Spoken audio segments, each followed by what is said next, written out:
Assalamualaikum warahmatullahi wabarakatuh. Saya Rohila Anggraini Puspitasari dengan NIM akhir 113. Di sini saya akan mempresentasikan hasil dari tugas mata kuliah Bahasa Arab tentang strategi inovatif pembelajaran kitabah dalam pembelajaran Bahasa Arab di MI. Yang pertama ada pengertian dari strategi pembelajaran kitabah.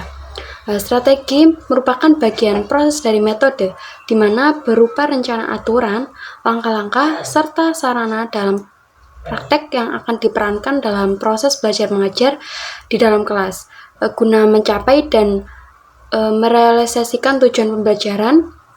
Dan strategi pembelajaran kitabah merupakan suatu rencana ataupun langkah-langkah yang akan dilakukan oleh guru dalam pembelajaran kemampuan kitabah.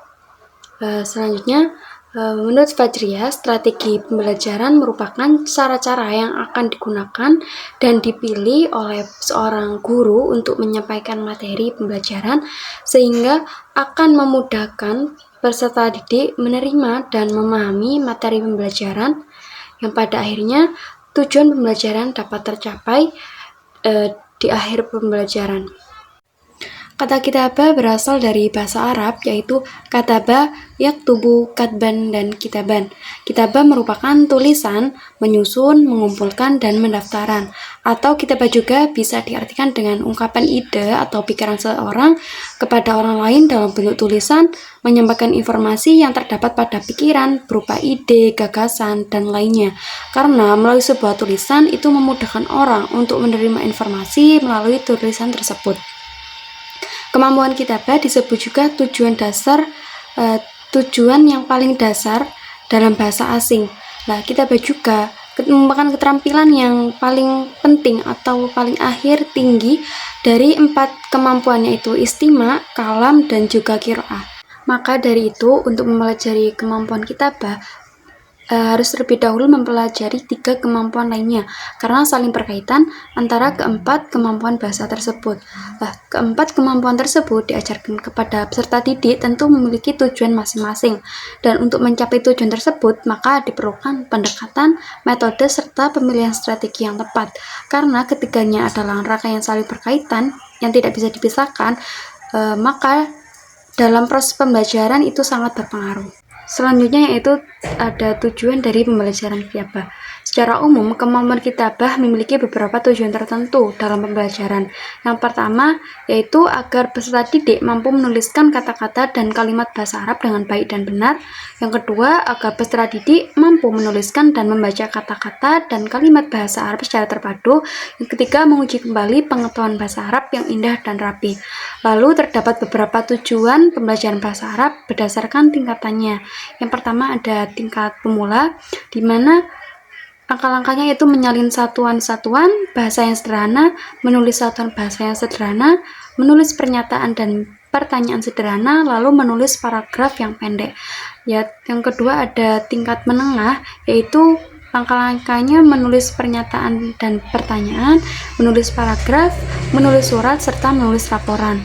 Dan selanjutnya ada tingkat lanjut, yaitu bisa menulis paragraf, menulis surat, menulis berbagai jenis karangan, dan juga menulis laporan. Selanjutnya yaitu ada strategi dalam pembelajaran kitabah. Dalam mempelajari strategi kitabah, siswa pada jenjang MI menerapkan beberapa strategi pembelajaran. Antara lain yaitu yang pertama, keterampilan sebelum menulis surat. Pada tahap ini, siswa itu diajari cara memegang pena dan juga memegang buku. Mereka juga perlu menguasai dasar-dasar menggambar garis, termasuk cara memulai dan berhenti serta kemiringannya. Yang kedua yaitu ada petunjuk menulis surat. Pada tahap ini, guru itu dapat meminta siswa menulis huruf secara terpisah, menulis 1 atau 2 surat baru pada setiap pertemuan pelajaran, dan guru juga bisa menulis contoh tulisan sebelum siswa mulai menulis di buku catatannya.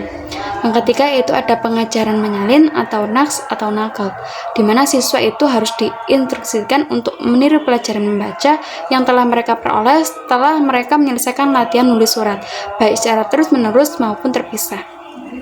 Selanjutnya yaitu ada pelajaran dikte atau imla, di mana siswa mulai mempraktekkan imla setelah mereka mendapat cukup petunjuk dalam menyalin teks tertulis.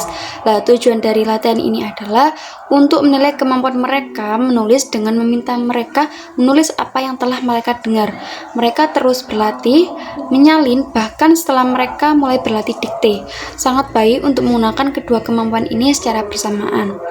Yang selanjutnya yaitu pengajaran menulis terstruktur atau insya muwajjah, di mana siswa mulai mempelajari kitab muqayyadah atau penulisan terorganisir yang disebut juga kitab muwajjah ketika telah menguasai keterampilan menulis surat, menyalin, dan mendikte.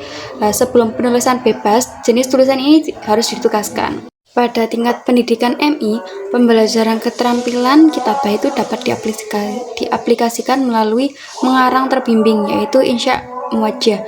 Kemudian diadakan bimbingan secara bertahap hingga akhirnya berkembang menjadi mengarang bebas atau insya hur. Bisa diterapkan sebagai berikut, yaitu yang pertama membentuk alfabet, yang kedua melengkapi alfabet, yang ketiga menulis terbimbing atau al-insya al-muwajjah, di mana tujuan strategi ini adalah untuk memberikan latihan pada siswa dalam membuat kalimat mulai dari yang sederhana dan yang sulit, lalu dilanjutkan dalam pengajaran menulis secara bebas. Sekian presentasi dari saya. Apabila terdapat salah kata yang kurang berkenan di hati, saya mohon maaf sebesar-besarnya. Wassalamualaikum warahmatullahi wabarakatuh.